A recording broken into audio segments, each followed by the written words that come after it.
Welcome to Simply Fun Gardening. I'm Jungle Jim with the Master Nursery Garden Centers, and this show is about how to make gardening fun and simple. Over the years, we've noticed the difference in what people expect out of a garden. 40 years ago, with junipers and Indian hawthorn, they wanted the garden to look the same 12 months of the year. Nowadays, we're looking for a garden that changes, so it's different in January than it is in June, different in June than it is in October. Our show is intended to help you do that and to make it fun while you do it. Today's topic is gardening in containers, which is growing plants in pots to bring plants close to your living area. We're going to take a short break, and right after the break we're going to talk about container gardening in more detail. We'll be talking about choosing pots, choosing plants, and actually making a container garden. So don't go away.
Hi, welcome back to Simply Fun Gardening. Today's topic is container gardening, and that's one of the topics I enjoy the most. One of the reasons why I enjoy container gardening is because there are so many different types of containers available now. This particular container comes out of China, and there are containers available out of Japan, Malaysia, Italy, and even the United States. The other thing I enjoy about container gardening is that there are so many different things that you can do.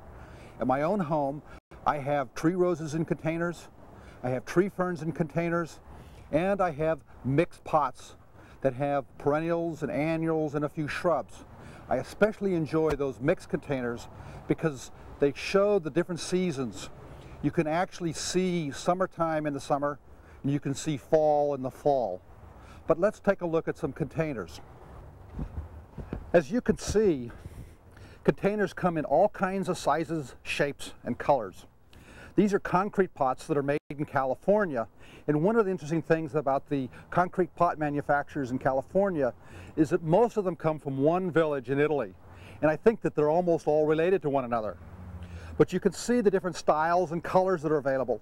Notice this one with the very elegant straight lines, and then this one in complete contrast with the flowers and the very strong modeling in the pot. And this one, which is a classic Italian Mediterranean look. You can get colors in concrete pots that will match almost anything that you're doing in your yard. But let's go take a look at some of the Asian pots also.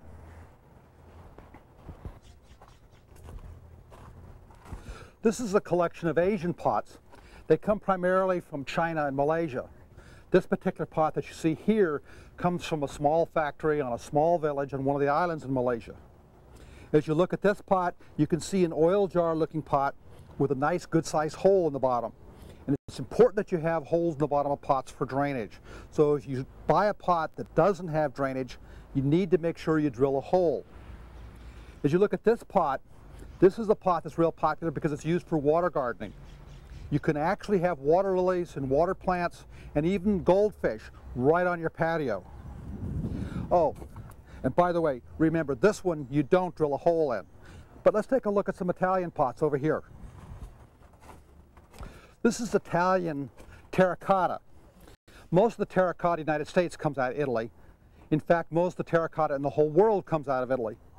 And there's all kinds of styles. This particular one here is a rolled rim pot for an elegant look. There's also the standard red clay pot that you see here.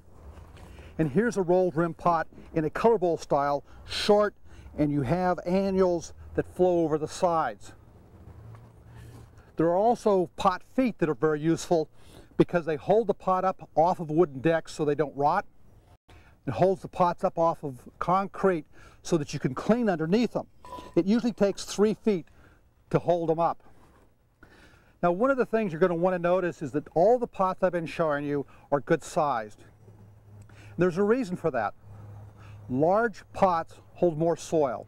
More soil means they don't dry out as fast, and that means easier maintenance.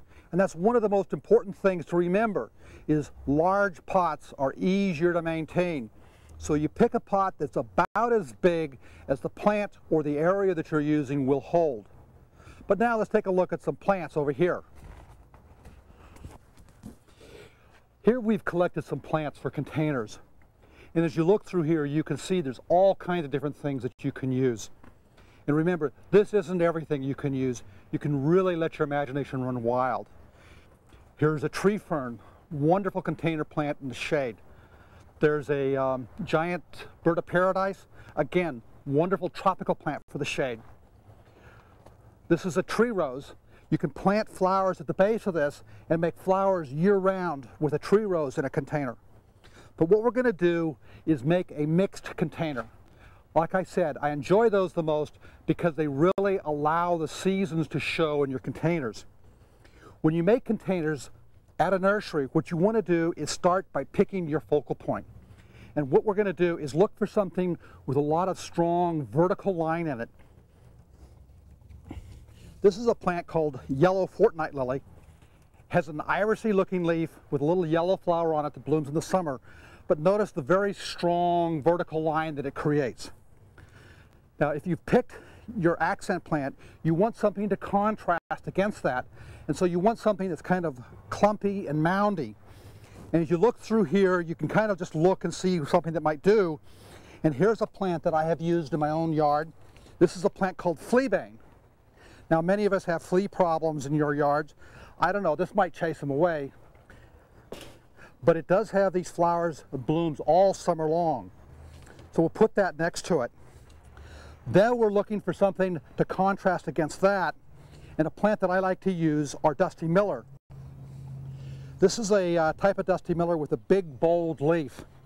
A lot of people don't like grays or silvers, but you'll notice when you use silver or gray in a combination planting like this, it makes the other colors stand out. So we'll put that over here also. Next, we want something to kind of spill a little bit, and there's a lot of choices there, but here's a new plant that is just coming into the market. This is something called Old Royal Fragrant Verbena, and it will be available this spring. Nice, attractive lavender flowers and a nice old-fashioned fragrance. So we'll stick this here just off to the side a little bit where it will show. Then we want something that's even more spilly than that. And so what I'm going to do is take this ivy called colibri, which has 3-tone, 4-tone color leaves. And we'll set this off to one side. Then what you do is you fill in with annuals for the season. Right now we'll probably use snapdragons or pansies. And then what we can do is take some seeds. I have a little packet of poppy seeds, and just scatter these into the garden, let them come up wherever they will, and just fill everything out. But next what we're going to do is actually make a couple of containers.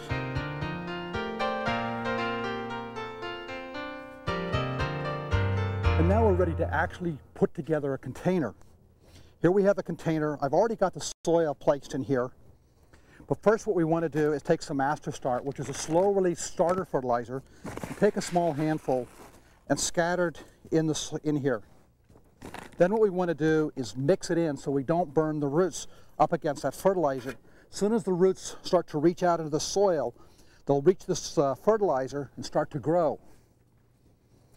Now we've already chosen the plants, so all we have to do is place them. This is a plant called Morea. Now you'll notice that I've already scarified the roots here because of these circling roots. If you have something that's got circling roots this much, you do want to make sure you break up the root ball a little bit. We'll place this here in the back, right about there. Now this is going to be a faced pot, so there's going to be low area here. We're going to have the taller plants a little bit to the back. Now one of the plants that I've chosen as a contrast to that, notice the strong vertical lines of this. We're going to place this mounding plant right about here. This will leave kind of an open area in front.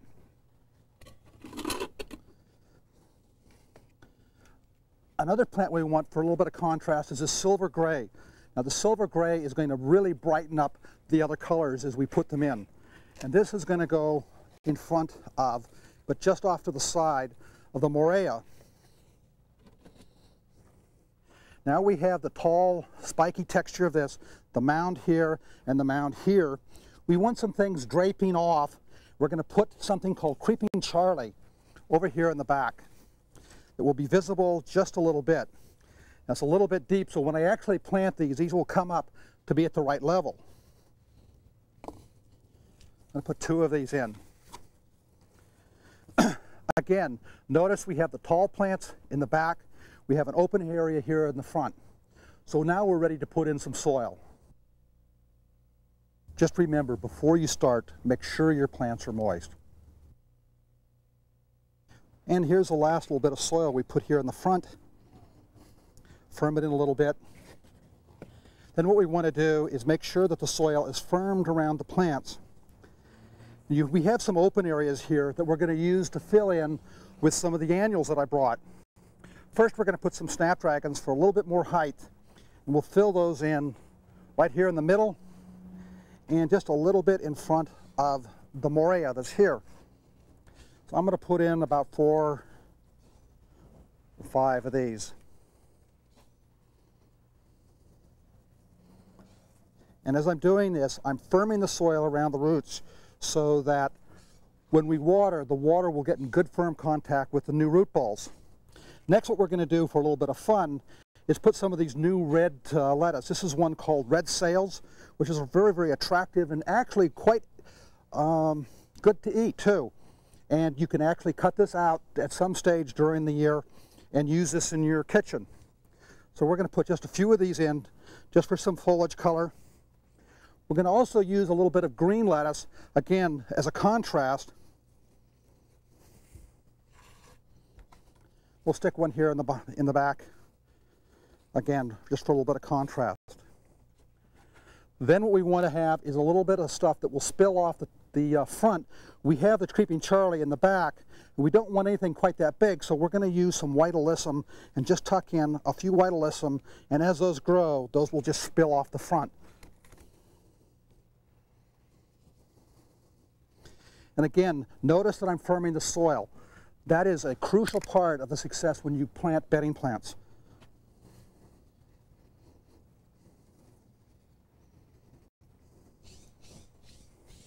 Okay, as we look at this, I think that maybe there's a little bit of hole here. We'd like to pick up this color that's here. So what I have is a few of these violas. It's called sorbet viola, and we're going to tuck in just a few over on this side.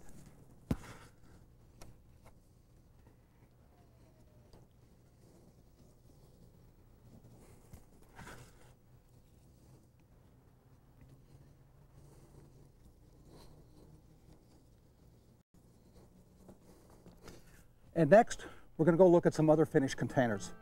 When you're finished, make sure you water thoroughly several times. Make sure the plants get thoroughly moist. Also remember, after the plants get established, to fertilize them probably every month or so. And remember, snails and earwigs can still get in the plants even in containers.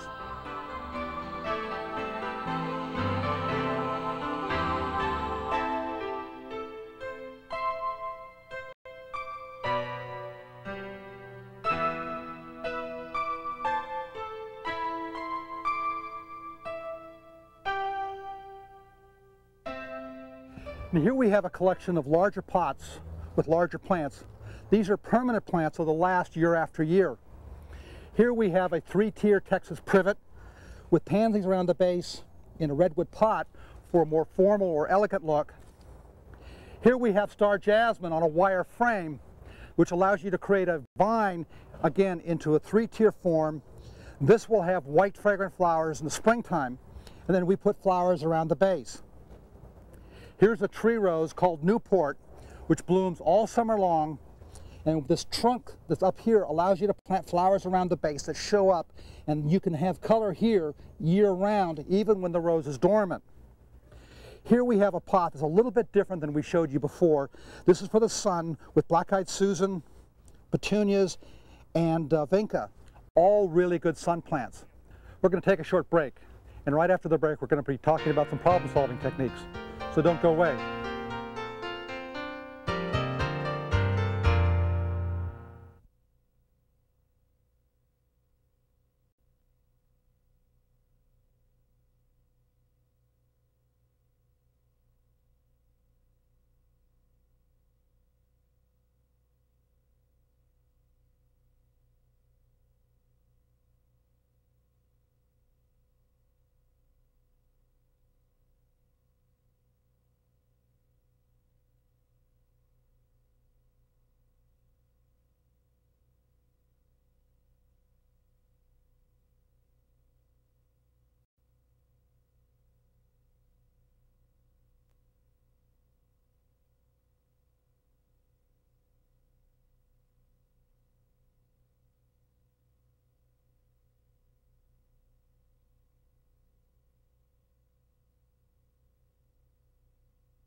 Welcome back to Simply Fun Gardening.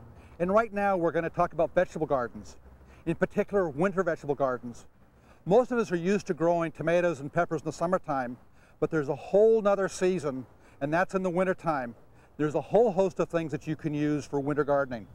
It starts with cabbage. This is red cabbage, and it comes in both red and green. They form different size heads, but very successful for the wintertime gardeners. Lettuce is another one that we can use, comes in red and green also, and comes in leaf lettuce and head lettuce, curly and plain leafed. So again, there's lots of choice in lettuce. With parsley, basically there's two types. This is curly parsley here, and then there's also a plain parsley that is very smooth leafed that has more flavor to it if you're going to use it in cooking. Broccoli is another one of the cole crops that does very, very well in the wintertime in California. Forms nice big heads, and it ripens over a long period of time because you have the one big head, and then you'll have lots of small shoots off of that later. Another one that's real successful is chard. This is red chard, but there's new varieties with yellow and orange stems on it that can create a colorful addition to any plate. This is celery, which again does very, very well in the winter garden. In seeds, peas are probably the #1 thing that people use in the garden.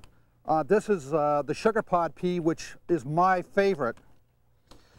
Another thing that's very successful are onions. These are red onion sets with the little bulbs, but there are also available plants, which are probably the most successful thing in just a little bit. Those you plant out in rows, and you can actually thin out the onions and use the green onions and let some of the onions develop into big, sweet onions. And the last thing is garlic. This is my favorite winter vegetable. I think that any type of pasta without garlic is hardly worth eating. But one of the reasons why people don't plant winter gardens is because of pest control. We're used to using things like this. This is a material called BT, which is an organic caterpillar control. But one of the things I want to show you is an easier way to control insects in your winter garden, and that is Fast Start, which is a plastic material. It's perforated so it lets air through, but it actually keeps caterpillars and aphids and other types of insects off of your vegetable garden. And what I want to do is show you how to plant and how to use the Fast Start. I have an area prepared right over here. This is the area of soil that we prepared. We've worked it all up, added most of a bag of pay dirt in here to get the soil nice and loose and rich. And that's important for any type of vegetable garden because you want your vegetables to grow quickly and develop without hardening off. But what I'm going to do is plant these cabbages here. And one of the things about cabbage and broccoli, those type of things, is you can plant those quite deep.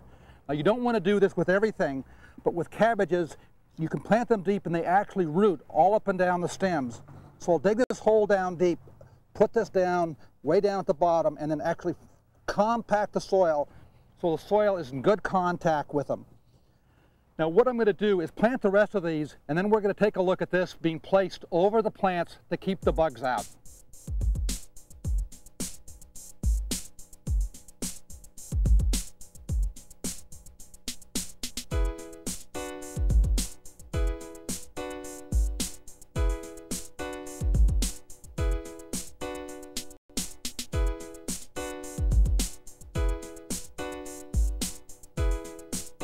After watering several times to make sure it gets thoroughly wet, you just spread the row cover or fast start over the plants loosely, because as the plants grow, you want to have room for them to grow.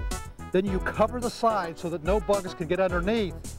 When you're all through, you can actually water right over the top of this stuff. The water goes through, the air goes through, the plants will be fine.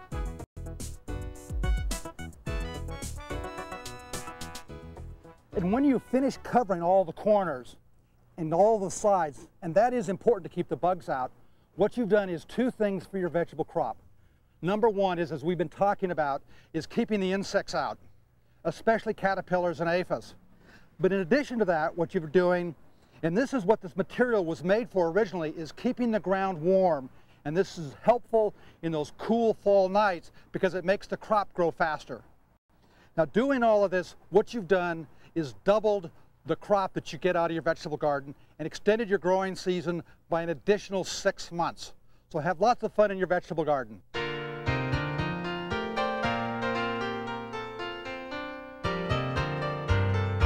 The tool we want to talk about today is called the Soil Scoop, which is by the Garden Works company in Washington. It's a small company, but it makes a real nice tool. Notice the sharp point and the serrated edges. The sharp point is really valuable for digging into the ground, and the serrated edges allows you to cut roots and weeds.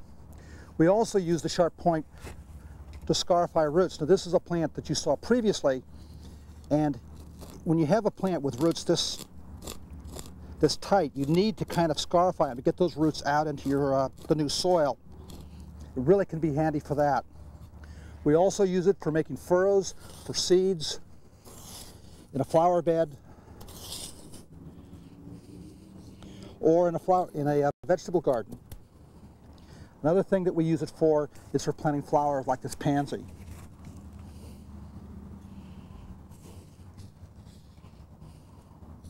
Notice it makes the point digs very well, makes a hole just perfect for this 4-inch pot.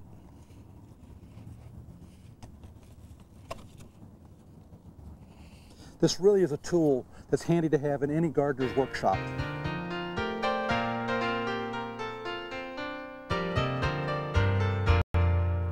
Here we have a couple of new plants that are starting to show up in the trade. These are tender vines, which are starting to become more and more used all over the state of California.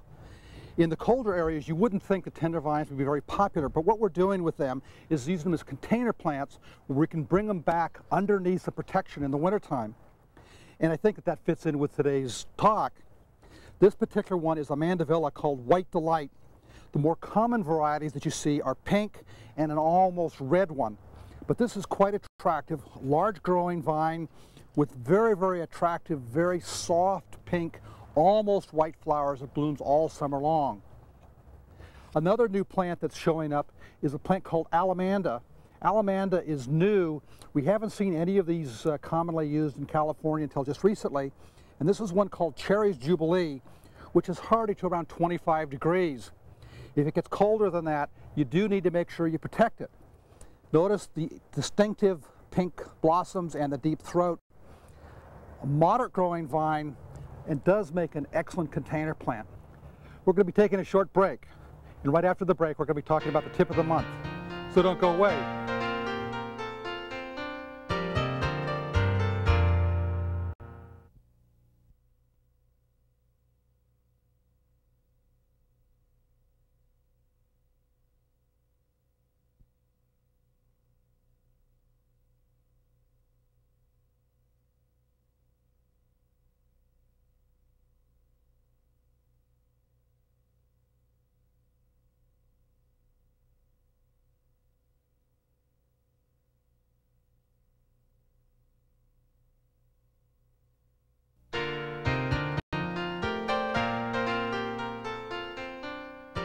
This month's tip is going to be about bulbs. Some of the things that we've noticed as we drive around is we see people planting bulbs one by one. So they'll put a single bulb here, and they'll put another bulb way over here, and they may put another bulb over there. And what happens is that they all get lost. The other thing that they do is they plant them in little rows. And in most cases, that's really not the effect that you're looking for. Most of the time, you'll find a natural grouping is irregular, and in groups of 6 or 10 or even 12 will create a show that people are going to enjoy. These are some narcissus, some naturalizing narcissus that we're putting in here. We're going to put about 10 of them in here and just scatter them out over the whole area. Then what we're going to do is plant them. And what you want to do when you plant bulbs, generally speaking, you put them about 2 to 3 times the depth. So you want them to go down there a fair ways. We're going to take the soil out.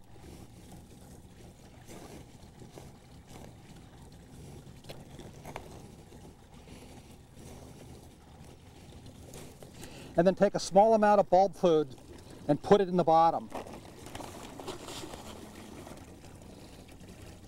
This has got lots of phosphoric acid and potash to help develop the roots, plus a small amount of nitrogen to help the bulbs grow. Then what we do is dig that in, put a small amount of soil over there, and then put the bulbs so it's touching the actual soil, and then finish filling back in.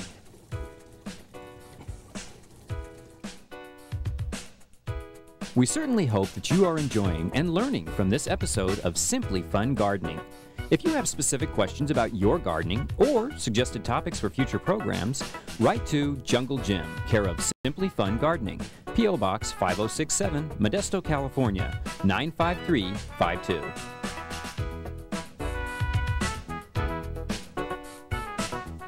Today we've been talking about choosing containers, choosing plants for containers, and actually making a container garden. There's 3 things we want you to remember. Number 1 is when you choose containers, choose a large enough container. Large containers are much easier for you to maintain. Secondly, when you choose plants for containers, choose plants to contrast against one another so that you can see what's happening in the pot. And third, if you have problems watering, don't be afraid to use a moisture meter. Remember, gardening is supposed to be fun. Have fun and experiment. I hope you've enjoyed today's show, and I hope you've learned something from today's show. Remember, gardening is supposed to be fun, and you can keep it simple. So this is Jungle Jim with Master Nursery Garden Centers and Simply Fun Gardening. See you next time.